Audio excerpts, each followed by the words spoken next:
Olá, pessoal! Sejam muito bem-vindos a mais um episódio da websérie Ensaio do Futuro.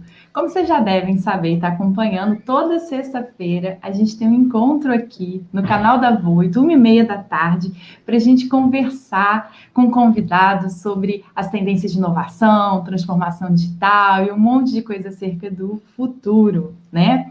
A gente espera que isso ajude você sempre a pensar, a refletir sobre o seu futuro profissional. Para quem ainda não me conhece, eu sou Mariana Paz, eu sou professora de engenharia e sou especialista na área de inovação. Então, adoro conversar sobre isso. Antes da gente conversar, da gente começar a conversa de hoje, a Bárbara tem uns recadinhos para passar para vocês. Não é, Bárbara? Oi, Mariana. Oi, pessoal. Cheguei aqui para trazer para vocês as novidades desse quadro, né? Então, primeiro vamos ao que é oficial. Toda semana a gente tem o nosso insight premiado. Então, aqui durante o nosso bate-papo, se você tirar um print da sua tela em algum momento muito bacana e postar no seu Instagram através dos stories, marcando @Grupo Voito e colocando algum insight bem bacana que você tirou desse encontro, você vai estar participando também do Insight premiado. E aí, o ganhador da semana vai receber um kit Voito ou um livro de Excel. Então, muito bacana, uma oportunidade bem legal para quem quer ganhar uns mimozinhos. Além disso, também é claro que a gente tem material complementar, gente, porque a Voito está aqui é para isso mesmo. A gente quer atolar vocês de conteúdo, de conhecimento, de aprendizado. Então, os conteúdos que a gente traz aqui hoje, vocês podem acessar aqui embaixo no nosso manual de bordo, são, em primeiro lugar, um pocketbook, o resumo de um livro que é Reinventando as Organizações. É um livro muito bacana, eu já li também, bem interessante. Com certeza o resumo vai ser um ótimo primeiro passo para vocês. E também temos um artigo do blog da Voito, né, que é o nosso blog, falando sobre como funciona a análise de dados do Business Intelligence. Então, assim, uma ótima oportunidade para quem quer estender os conhecimentos além desse momento. E, claro, se você está gostando desse conteúdo, quer saber mais, quer ter mais conhecimentos e quer ter mais insights sobre o que vem no futuro, é só seguir a gente nas nossas redes sociais, deixar o likezinho aqui no nosso canal também, deixa o like aqui no vídeo, se inscreve no nosso canal, ativa as notificações, o sininho, que em breve a gente tem muito mais conteúdo para vocês. Bora lá, Mariana. Isso aí. Obrigada, Bárbara. A nossa convidada de hoje, gente, é a Adriana Silva. Logo no primeiro contato que eu tive com ela, eu já me identifiquei super, porque a gente tem uma trajetória profissional muito parecida. A Adriana ela tem uma vasta formação na área de estatística, tem passagem por empresas que são referências hoje em tecnologia, em inovação e educação, como a SAS, a Oracle, a editora Abril. Ela sempre trabalhou com inteligência de negócios, que é o tema da nossa live de hoje, e ela escolheu, ou foi escolhida, como eu sempre brinco, na área de educação, nos escolhe, né, para a sina, né, da educação. Então, hoje ela atua em várias frentes, né, Adriana, na formação dos profissionais que querem se preparar em profundidade, né, mas sem sofrimento também, no universo da ciência de dados, que é esse assunto que a gente vem sempre comentando aqui. Expliquei direitinho, Adriana? Primeiro eu queria agradecer o convite, é um prazer estar aqui, estou muito feliz e muito feliz de estar falando com outra professora. Isso para mim é mágico.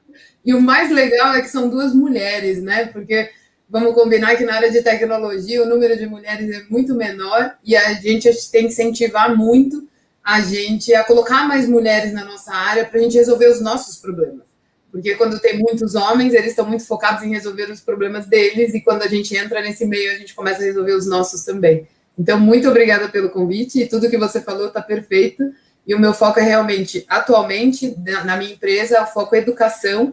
E, segundo o lema que a gente usa aqui, né, divirta-se aprendendo de verdade, porque nada mais gostoso do que aprender dando risada, se divertindo e entendendo a lógica de como as coisas funcionam. E sempre com foco muito forte em ciência de dados. Ai, maravilhoso isso. Eu que te agradeço, né, pelo aceite em participar aqui com a gente. E eu vou começar com uma pergunta que não parece, não sei se é difícil, se não é difícil, né? A prova dos nove. A gente fala de BI há muito tempo, não é um assunto novo, né? Assim, desde a década de 90, as empresas vêm buscando, né, trabalhar com inteligência de negócios, o uso estratégico eficiente de dados, né? Só que aí, depois de um tempo, por conta do Big Data, que é esse boom de informações, esse fenômeno que a gente chama, nessa quantidade de dados muito grande, a gente passou a chamar e usar também o termo Big Data Analytics, né? Que, na verdade, o Analytics vem para a gente analisar um conjunto muito grande de dados. E agora, mais recentemente, isso tomou alcunha de ciência, né? Então, a gente começou a usar o termo Data Science também. Você acha que é possível e necessário também a gente distinguir esses conceitos dentro do ambiente, do contexto de negócios? Quais seriam as diferenças? O que compõe cada um? Ou é melhor a gente também não tentar definir, cada um usa o termo que quer e tá tudo bem? Hoje o que acontece na prática é que todo mundo tenta definir, mas cada um usa a definição que lhe convém. Então, o que é um BI para uma pessoa vai até um pedaço, para outra vai um pouco além desse pedaço. Então, as definições elas são realmente diferentes de empresa a empresa. Mas se a gente for pensar nos papéis hoje em dia, a gente vê muito alguns papéis diferentes. Então, por exemplo, o cientista de dados, normalmente, é aquele cara que está muito focado em o quê? Em desenvolver um algoritmo, em fazer com que a máquina pense por nós. E nesse momento, ele está focado exatamente no algoritmo em si. Existe um outro termo que a gente usa muito para os personagens, né, para as pessoas que estão trabalhando, que é o engenheiro de dados. O que é o engenheiro de dados? É um cara que está muito preocupado na gestão do dado, na qualidade do dado e na manipulação desse dado. Então, os conhecimentos são diferentes nesses dois personas aqui. Um cara é muito mais focado em banco de dados e um outro cara é muito mais focado em algoritmos, em racionais estatísticos e técnicos.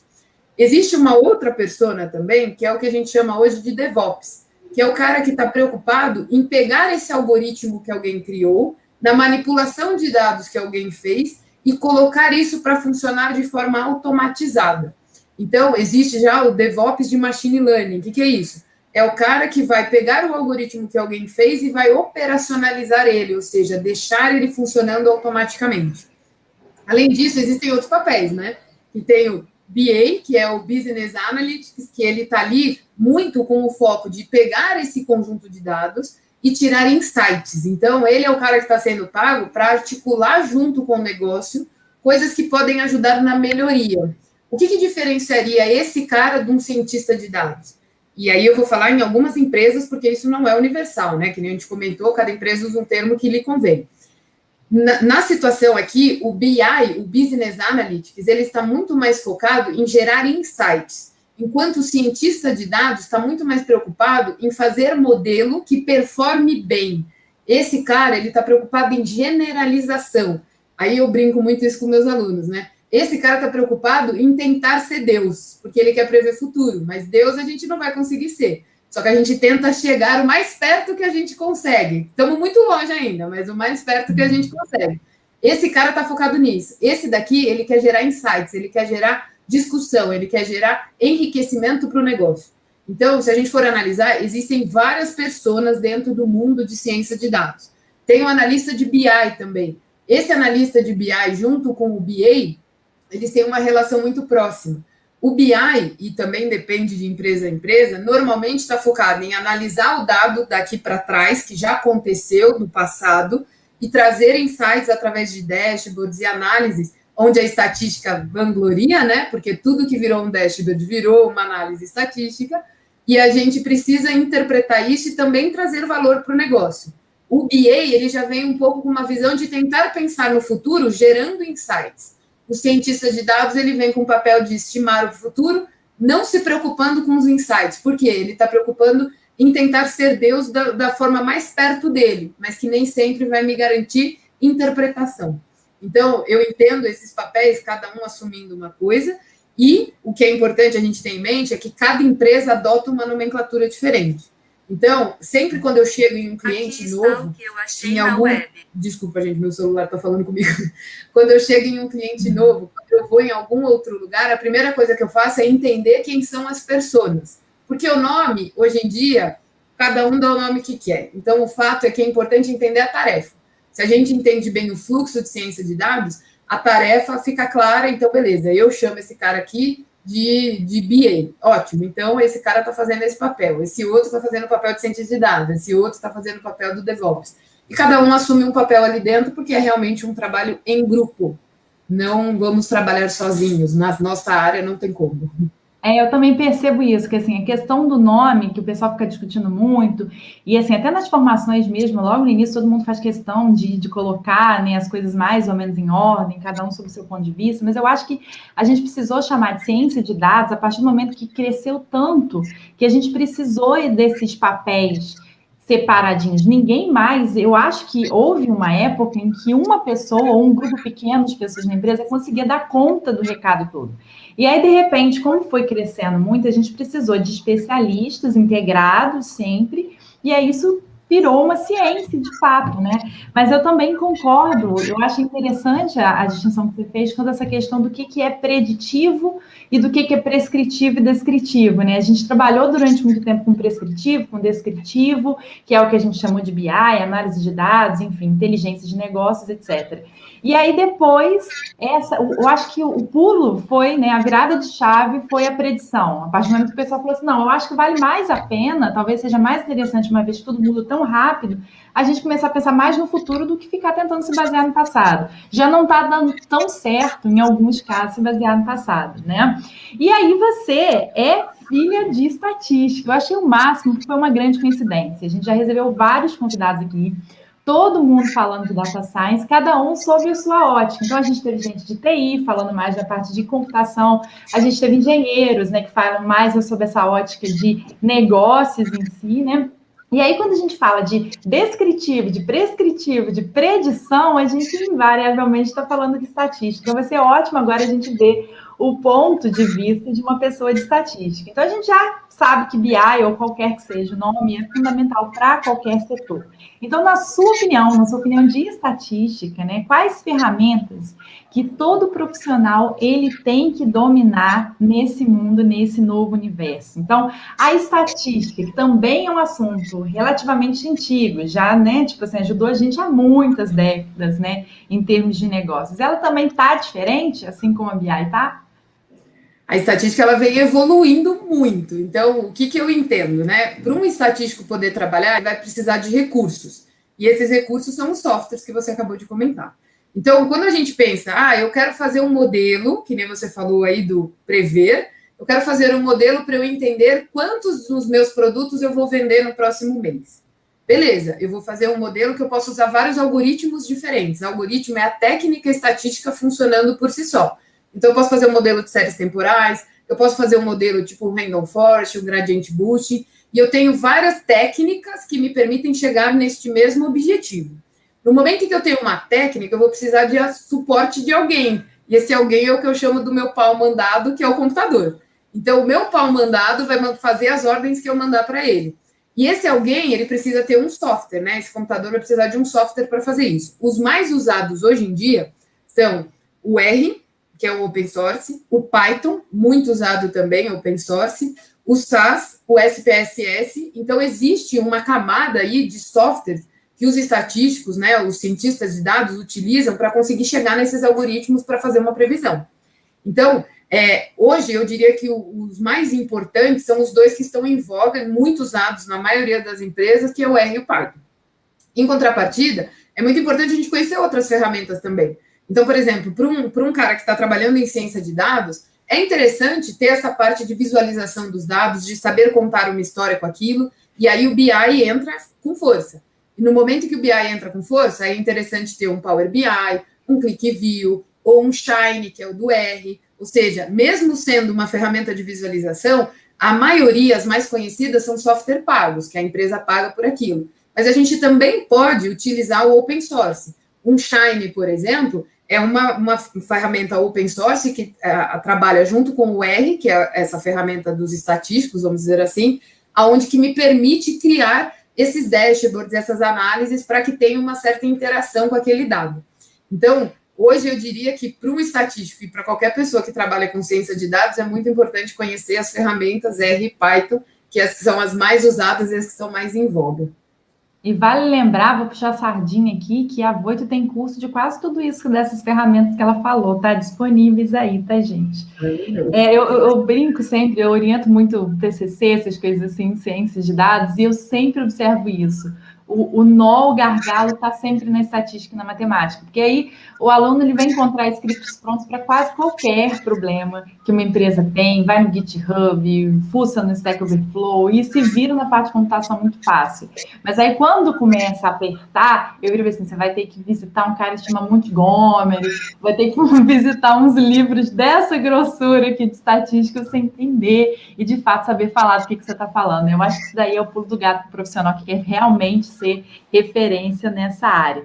Agora, desde os primórdios de BI, quando a gente está falando assim, desde lá no início, quando a gente começou a pensar nos dados de forma estratégica, e até hoje a gente fala muito neles, nesse tipo de análise, sobre para entender o consumidor, para entender as necessidades do consumidor. Já na ótica de smart factories, a gente está falando nisso para controlar processos, para ganhos de eficiência. E eu penso muito, por ser da área de inovação e trabalhar com tecnologia, que os dados, hoje em dia, a Big Data pode falar muito mais do que simplesmente sobre seus clientes, né? A exemplo, assim, da produção de conteúdo científico, da produção de conteúdo tecnológico, então a gente tem um monte de patentes sendo depositada, a gente tem muitos artigos científicos, então, assim, as trajetórias tecnológicas, científicas podem ser diversas, né? E eu vejo, ou ouço pouco, pelo menos eu, as empresas fazendo uso estratégico do Analytics, né, para fazer estudos prospectivos sobre tecnologia, sobre conhecimento. Você percebe isso também, que as empresas estão usando muito pouco Analytics para essa atividade de vigilância tecnológica, de prospecção tecnológica. Tem desafios assim, que são específicos nesse sentido? Você acha que é mais difícil? Olha, primeiro eu queria fazer um comentário com o que você falou anteriormente, que eu achei maravilhoso. O fato é, se um cara quer ser bom na área de ciência de dados, ele vai cair na estatística, não tem por onde fugir. Então, é o meu lema, estatística é vida, e o meu sonho do universo é de que, pelo menos, a população soubesse estatística básica, porque a vida de todo mundo ia melhorar já se ela soubesse entender riscos, entender o que é probabilidade, entender o que é chance, entender como essas coisas funcionam, porque aí melhora a eficiência do nosso cérebro, então faz a gente se tornar ainda melhor. Em relação à pergunta que você fez, sim, tem vários avanços que vão acontecendo, e a ciência de dados, cara, é o que eu falo para todos os meus alunos. Cara, dá para aplicar em absolutamente tudo. Vai depender do problema que a gente está falando e se existe um conjunto de dados para eu poder explorar e poder pensar em cima daquilo. Então, o ponto que é mais importante é sempre pensar no problema de negócio. E esse problema de negócio pode ser um problema de segurança, pode ser um problema de vendas, que nem a gente falou, pode ser um problema de estimar se o meu cliente compra ou não compra, muito usado em marketing. Então, para todos os problemas, a gente pode usar ciência de dados. E o sentido que eu vejo nas coisas acontecendo hoje é que, como essas coisas estão começando a ser muito mais difundidas, estão começando a ser mais usadas, as pessoas estão começando a ser mais criativas em criar problemas, em pensar em problemas que possam ser resolvidos pelo conceito de machine learning, de inteligência artificial. Então, o leque está cada vez maior, está sempre aumentando o número de aplicações, de coisas que a gente consegue resolver. Então, sim, tem aplicação em vários lugares e cada negócio, e aí negócio é esse problema, né? Cada negócio, cada problema específico que a gente resolve, se tiver um conjunto de dados e tem um contexto de como aquilo vai ser usado e para que aquilo vai ser usado, é possível ser criado alguma coisa. Então, eu vejo muitas empresas se movimentando nesse sentido. Aí, resgatando o que você falou anteriormente, a gente começou muito no BI, que era entender o passado. E aí, é o que eu brinco com meus alunos, a água bateu na bunda, a gente precisa olhar para tomar alguma ação. E aí começaram a sentir a necessidade de prever futuro. E nesse momento, o leque abriu, tipo, gigantescamente. Agora eu posso fazer o que eu quiser. Então, para qualquer problema, a gente conseguiria aplicar. Então, isso que é a parte divertida de ciência de dados, é onde que eu vejo que é um valor imenso e motivo todos os seus alunos aí a seguirem essa carreira, porque, cara, cada dia é um problema diferente. O nosso cérebro, ele está sempre sendo exercitado. E o nosso cérebro é um músculo, né? Então, se a gente não trabalha ele vai atrofiando. A mesma coisa quando a gente pensa numa academia. Então, trabalhar com ciência de dados faz a gente sempre exercitar a nossa mente para que a gente sempre esteja pensando em coisas diferentes, em soluções diferentes, muito focado na inovação, porque eu vou ter que ser criativo para resolver tal problema. E aí, a gente sempre está usando muito a nossa capacidade mental, o que dá muita vontade de querer sempre fazer mais, fazer mais, fazer mais. E o que eu vejo também que é muito importante para os nossos alunos aí como um todo é trabalhar a criatividade. Porque quanto mais a gente vai crescendo, menos criativa a gente vai sendo. Por quê? A pressão, todo o tempo, horários, compromissos vão fazendo a gente ficar sempre numa caixinha. Criatividade ajuda muito a gente a abrir a mente. Então, eu recomendo muito que todo mundo foque em ser criativo, ler vários materiais diferentes, criar insumos para que o seu cérebro, baseado nesses insumos, convirja em criar algo novo. E aí a criatividade hoje é que eu enxergo como um grande diferencial. É isso, eu acho super importante a gente tocar, porque falam-se, né, de conhecimento de estatística, computação, conhecimento de negócios, mas é raro a gente falar que o profissional de data science também tem que ser muito criativo, porque o ser humano em geral é bom em criar problema, né? Mas nesse caso a gente está falhando às vezes, a gente não acha os problemas certos, né? Eu tive uma experiência uma vez, eu acho uma lástima isso, né? Tipo assim, as empresas não olharem para data mining, test mining com essa visão também, né? Com data science de uma forma geral, com aproveitar essa quantidade de conhecimento disponível gratuitamente, né, produção científica gratuita, né, para usar essas ferramentas para saber. E aí uma vez eu fiz um trabalho desse, apresentei para a empresa, o pessoal ficou de cara como se fosse uma coisa absolutamente nova, né, você fala assim, não investe nesse tipo de tecnologia que você está investindo e às vezes pagando caro, porque na China, em uma universidade tal, não sei o que lá, está surgindo e está todo mundo publicando sobre determinado assunto que vai substituir, você vai perder dinheiro. E aí, quando você começou a trabalhar com inteligência, com esse viés, tipo assim, investe nessa tecnologia, nesse tipo de conhecimento, capacita suas pessoas para isso, seleciona pessoas para isso, esse viés da tecnologia, o pessoal ficou chocado. Eu posso usar data science também para olhar para dentro e não só para o meu público, comportamento consumidor, isso é muito legal, né? Como eu já disse, você já trabalhou em algumas empresas que a gente já reconhece, né, como referência há muito tempo, né, desde que tudo era mato, que eu brinco, né, elas já estavam atuando com isso, já estavam, hoje, elas fornecem soluções completíssimas em termos de produto, em termos de serviço, em todas essas pontas que você falou do início, né, desde engenharia de dados mesmo, bancos de dados, a parte de analytics, a parte de visualização. Então, para quem não sabe mexer com essa parte hard, com essas soluções dessas empresas, elas se viram legal. Então, o que você observa agora? A gente falou de ferramentas em termos de produtos, em termos de serviços, ou até de novos modelos de negócio, também em curto e médio prazo nesse setor assim, de análise de dados, BI, etc. Eu trabalho com isso já tem 12 anos, mais ou menos. Então, se a gente for ver o advanto, né, a palavra Big Data, ela tem mais ou menos essa idade.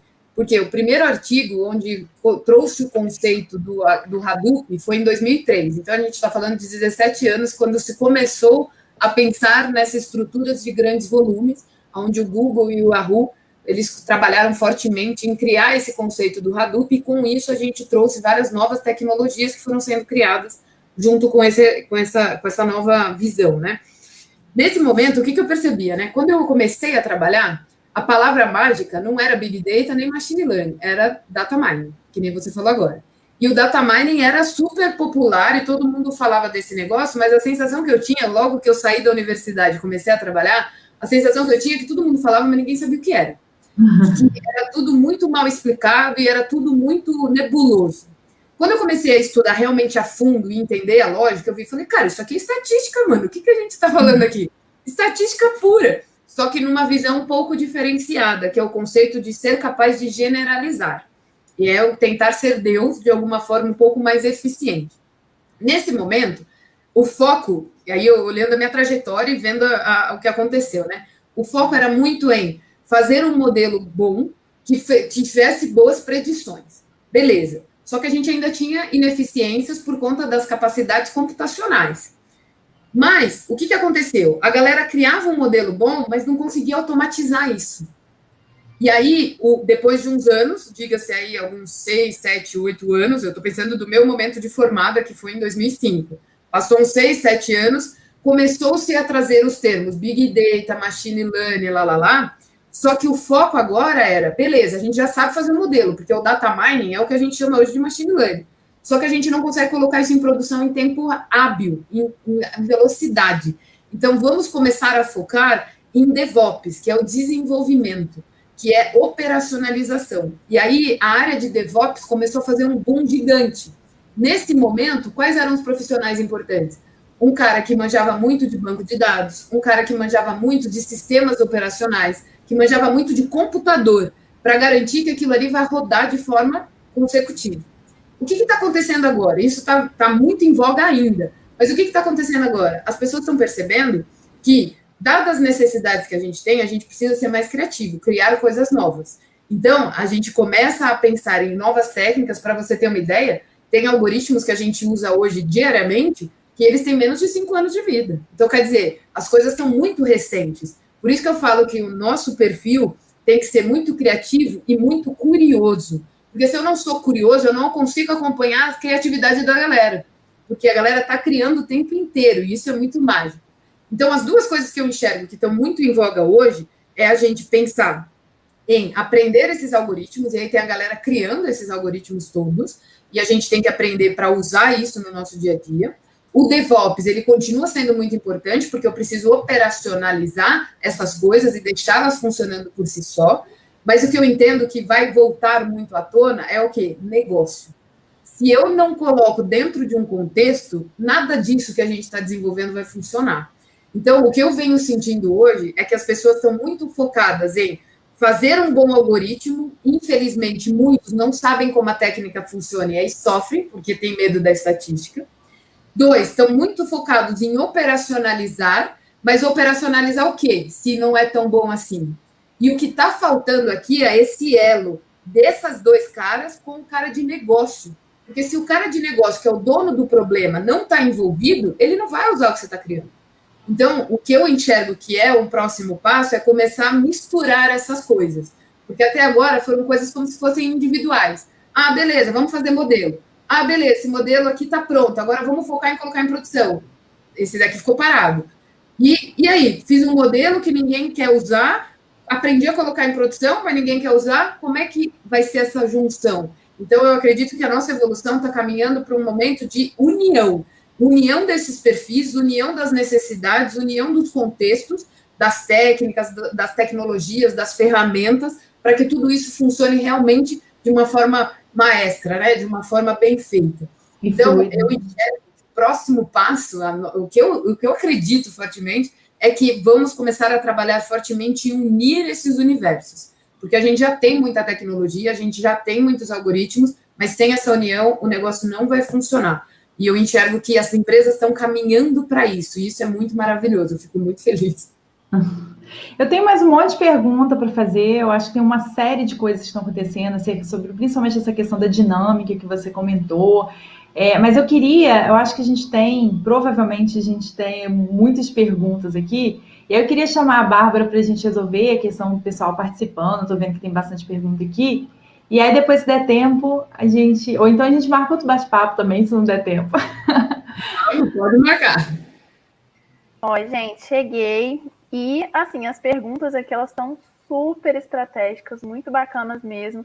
E, inclusive, a primeira pergunta tem muito a ver também com o que você acabou de falar, né? De unir essa questão do modelo com o dono do negócio e realmente fazer a engrenagem rodar, né? Então, a primeira pergunta é da Débora, e ela perguntou para a gente assim: atualmente, poucos cursos acadêmicos voltados a negócios, administração, economia, trazem a aplicação de ferramentas BI. Como você acha que isso pode impactar a formação de profissionais de negócios? Eu né, sou professora hoje, significa que eu estudei a vida inteira para estar onde estou aqui ocupando esse espaço, certo? E o que eu percebo?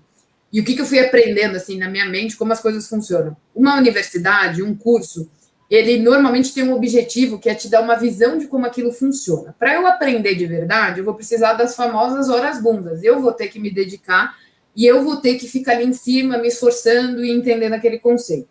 Atrelado a isso, existe sim uma certa ineficiência de vários cursos de graduação e tudo mais, de não trazer ferramentas que estão sendo usadas no dia a dia do mercado. Por quê? Porque não cabe na grade, porque o professor está lá há 1000 anos e ele não quer se atualizar. Então, tem N motivos que podem causar isso. O que eu aprendi, né? que eu não posso ser refém ao dono do curso, se eu não posso ser refém ao meu professor, que eu tenho que buscar por fora também. Então, o que eu responderia é que, cara, você sabe que aquilo é importante? Então vai atrás por fora. Porque a universidade ela vai te dar a base, que é o cerne, que é o coração. O restante você tem que ir complementando. É que nem montar uma casa. Você comprou a casa, ela vai vir vazia. A faculdade, ela te fez a casa, criou os pilares, te deu o assentamento, te deu o teto. Agora você precisa mobiliar lá dentro. E mobiliar lá dentro vai ser você correndo como você profissional e buscando novos complementos. Então, assim, eu enxergo que tem uma certa ineficiência das universidades e não prover esses conteúdos, mas eu entendo também os motivos. Então, o que eu recomendo é, uma vez que a gente não vai conseguir mudar isso muito rápido, vamos estudar a parte e vamos procurar cursos que nos agreguem esses conhecimentos. E aí tem N ferramentas, tem N cursos no mercado que vão te ajudar, e fora tudo o que a Mari já comentou, né? Várias coisas open que estão no YouTube, que a gente consegue fuçar, caçar, descobrir e aprender. Então, acho que está muito mais na mão do profissional do que a gente colocar a culpa no curso, né? O curso, ele é uma base, você precisa sempre buscar complementos. Eu concordo super e vou defender essa sardinha da universidade nesse ponto. Eu concordo com tudo que você falou, inclusive os pontos negativos e principalmente os pontos negativos, inclusive. Mas eu sofro muito que eu dou aula das disciplinas que mais mudam ao longo do tempo. E eu observo, assim, que em um curso, né, de graduação clássico, né, típico, ele tem de 4 a 5 anos. Em 4 a 5 anos, pelo tudo que a gente já falou aqui que mudou, do cara que entrou no início, quando ele saiu, né, o contexto é completamente outro. Para ele é uma loucura, para o professor também é uma loucura, porque eu monto material para um ano e o meu material não tem um ano de vida útil. Ano depois já tem que refazer o material inteiro, porque as ferramentas são outras, surgiu novidade, o aluno vai vir, vai te cobrar aquela novidade, você tem que aprender tudo muito rápido. Então, para o professor sofre, a universidade sofre o mesmo problema que o profissional e o futuro profissional e o aluno, né? Sofre, né? A gente tem que se adaptar muito rápido. Então, eu acho que tem muito mais a ver com uma curadoria, né? Você mostrar o caminho das pedras, você falar assim, olha, você precisa disso, precisa daquilo, e o professor funcionar como um mentor mesmo, né? Mas assim, vai buscar seu caminho, entendeu? Vai, escolhe uma parte aí e vai embora. E busca você. Eu acho que é esse o futuro, na verdade, dessas formações. E o papel, né, também. Perfeito, exatamente. Concordo demais. E eu acho que esses posicionamentos que vocês falaram também são muito importantes, porque mostra como que momentos como esses são importantes também, porque são formas das pessoas adquirirem outros conhecimentos e descobrirem também como correr atrás. E é, inclusive, muito bacana também, porque a Voito se encontra nesse ambiente, né? Então, a gente tem cursos justamente para fazer os profissionais terem esse tipo de aprendizado que eles não conseguiram obter por algum motivo em outro local, ou enfim. E aí hoje, né, como a Mariana até comentou, a gente tem vários cursos nessa área, a gente tem curso em Python, a gente tem curso também sobre Power BI, então a gente está cada vez mais aumentando também o nosso repertório. Então é muito bacana assim, mostrar que realmente é necessário que o profissional tenha essa posição de realmente buscar atrás e que a gente também está aqui justamente para ajudar nesse lado. A segunda pergunta agora é a do Thales Braga, e ele pergunta assim: Adriana, você acredita que essa parte de Big Data é uma das hard skills que serão mais requisitadas em curto e médio prazo? Sim. Porque, eu estou colocando a minha visão agora como empresa, né? Na SN, a gente comercializa muitos cursos, então cursos em company, que são empresas que contratam a gente para capacitar os funcionários, assim como cursos de turmas abertas, onde são pessoas que querem aprender e vêm entrar aqui nos nossos cursos. Além disso, a gente tem também o pilar de consultoria. E o que eu venho observando dos pedidos das empresas para eu dar treinamento dentro delas? Adriana, eu preciso fazer com que todos os meus funcionários pensem em dados. Adriana, eu preciso fazer a minha empresa ser data-driven. Adriana, eu preciso colocar na cabeça dos meus funcionários que dados são importantes e que eles têm valor para gerar novos insights, para gerar novos negócios. Então, repara, isso não foi de uma. Eu posso listar facilmente 10 empresas recentes que me pediram exatamente a mesma coisa. Para você ter uma ideia, não é uma coisa também de agora, é uma coisa que já estão trabalhando há alguns anos. Desde que eu abri a empresa, a SN Rocks, já tem 2 anos e meio, desde que eu comecei, eu recebo esses pedidos. Então, o que isso significa? Que as empresas entenderam já, os grandes líderes, os chefões, entenderam que isso é o futuro. Por quê? Ficar no meu achismo não vai me levar a novos negócios, não vai me levar a decisões estratégicas. Mas que se eu fizer isso baseado em dados que são a verdade, aí sim eu vou ter essa visão. Então, o que a gente percebe também que é uma evolução desse mundo de ciência de dados? Hoje, nas empresas, é muito comum ter uma área de ciência de dados que está focada em resolver problemas da empresa como um todo. O que eu compartilho muito com os meus colegas que são líderes, diretores de ciência de dados? O que a gente troca de figurinhas? Eles falam assim, cara, minha área vai morrer. Como assim a área de ciência de dados vai morrer? Ela vai morrer porque ela vai estar em toda a empresa. Então, eu não vou ter uma área, eu vou ser a empresa. E, nesse momento, é natural que todo mundo que entre já tenha necessidade de saber o que são dados, como lidar com eles, como conversar com eles, como trazer insights. Então, sim, a resposta é sim, é um hard skill que vai ser muito requisitado em curto, em médio e em longo prazo, em todos os prazos, porque é para hoje. E tem isso, comunica muito com uma coisa que o Rodrigo falou no bate-papo também, sobre as dificuldades que você falou sobre seus clientes, que esbarra também na questão da transparência, porque é uma questão não só assim, de saber lidar com os dados, mas uma questão cultural também, né? Quem está hoje em dia atuando e que ainda não despertou para isso, também tem uma dificuldade muito grande em fornecer, em comunicar, e até, às vezes, não vai tratar, mas essas pessoas contribuírem para quem quer tratar, né? Então, também vem uma questão, principalmente pequenos negócios ou negócios muito tradicionais, né? Tem mais pergunta, Bárbara? Eu tenho um monte. Tem uma pergunta aqui da Júlia, que ela faz assim, ó. Adriana, como que uma pessoa na área de ciência de dados pode ter aplicado todos aqueles algoritmos, depois de ter aplicado todos aqueles algoritmos, pode apresentar os resultados para que as outras pessoas que não sabem tanto ou não entendem muito, entendam o que foi feito? Outro skill que eu entendo que é muito importante para o cientista de dados é ser professor. Olha só que incrível isso, hein? É ser professor. Por quê? Ninguém tem a obrigação de saber essas coisas técnicas que a gente faz, que a gente estuda. Eu vou ter que ter a missão de ser didático, professor, para passar essa mensagem. E aí o termo que eu uso é ser sensual. Se eu não sou sensual na hora de expor um projeto, ninguém compra a minha ideia. Então, além de eu ter que me preocupar em fazer, eu tenho que me preocupar em passar a mensagem.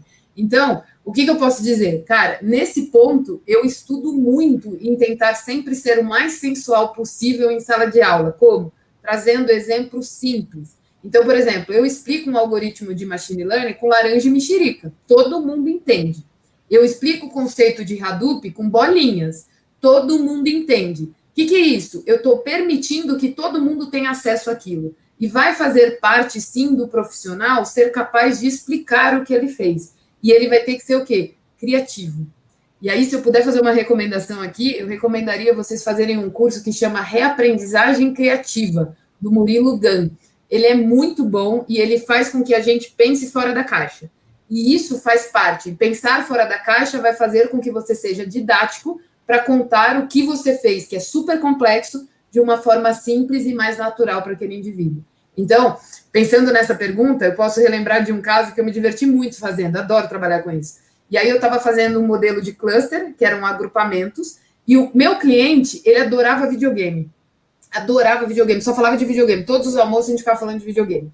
Falei, cara, se eu tenho que ser sensual para esse cara, eu vou trazer a minha apresentação na linguagem dele. A minha apresentação foi de Mario Bros. Cada buraquinho, cada caninho que o Mario entrava, era um cluster que eu apresentava para ele.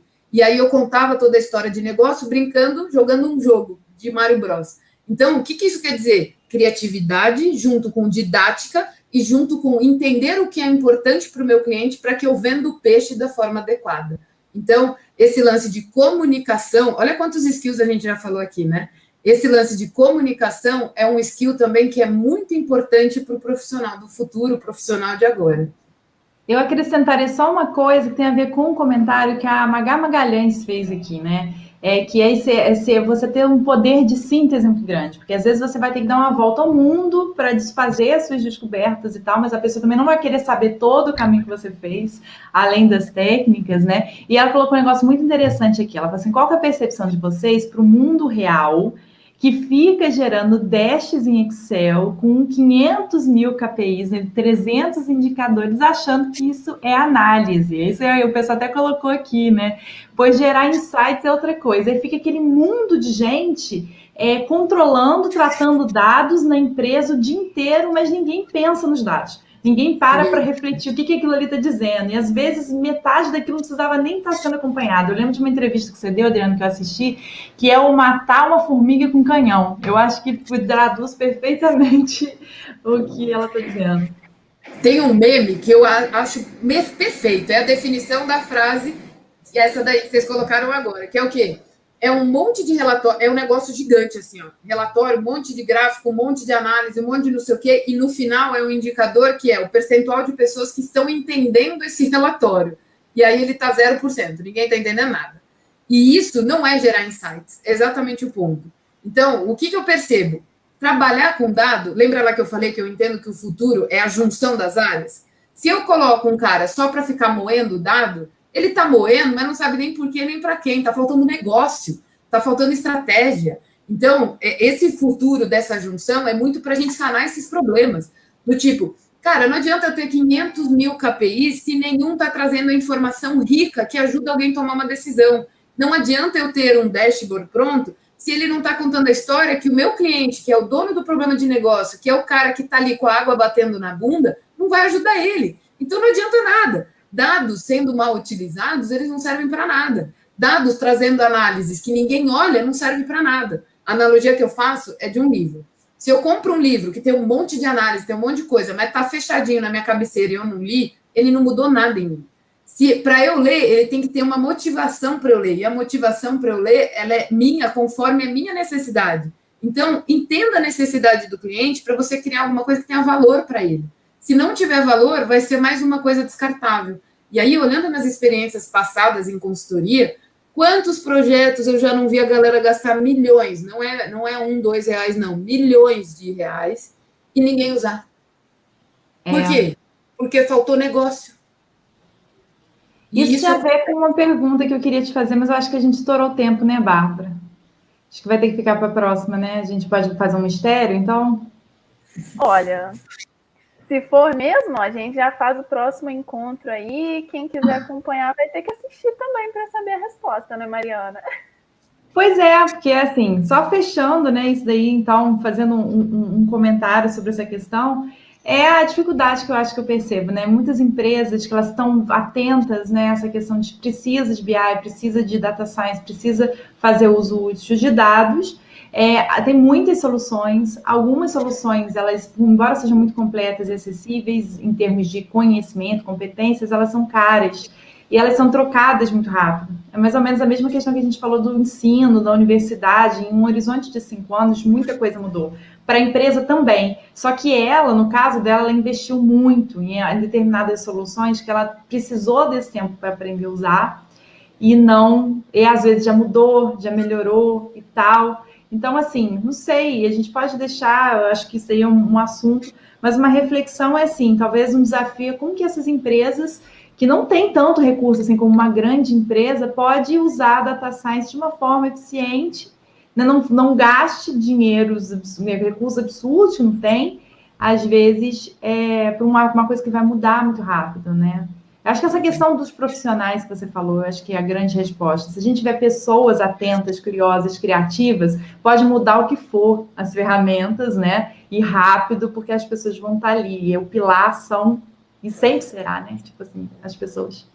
É bem isso. O que eu vejo hoje, graças a Deus, e isso é realmente agradecendo, é que as empresas perceberam que gastar só em software não resolve problema nenhum.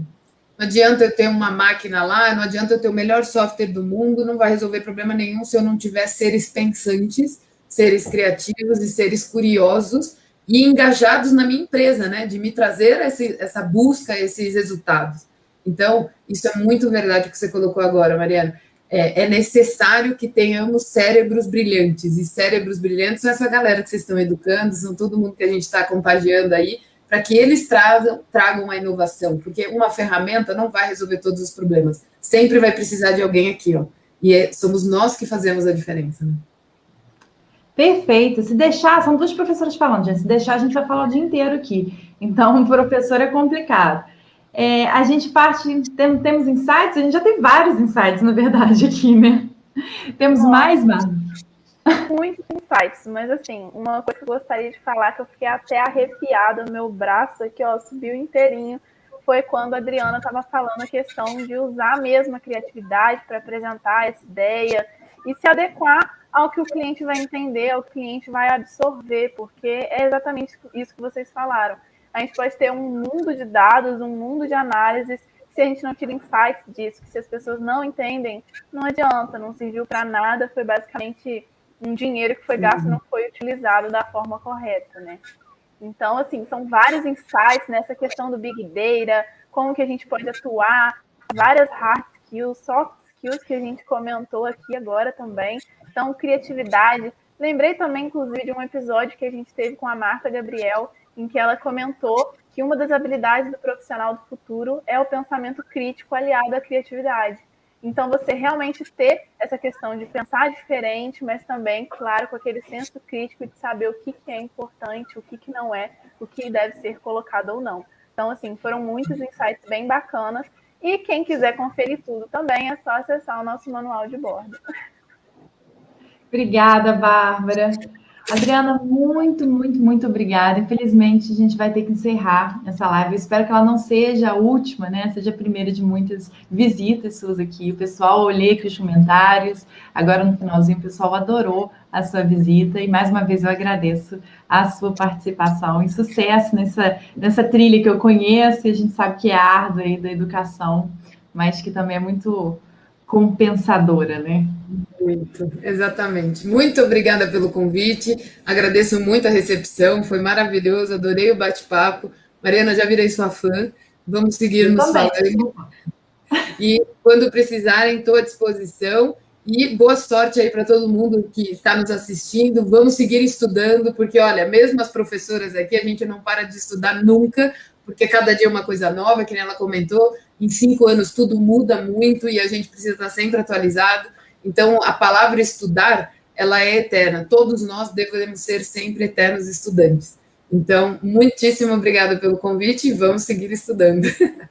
Que bom, ainda bem, ainda bem. Obrigada. Gente, até a próxima sexta-feira. Espero que vocês continuem aqui com a gente. Tem muita coisa legal programada para os próximos encontros. Obrigada.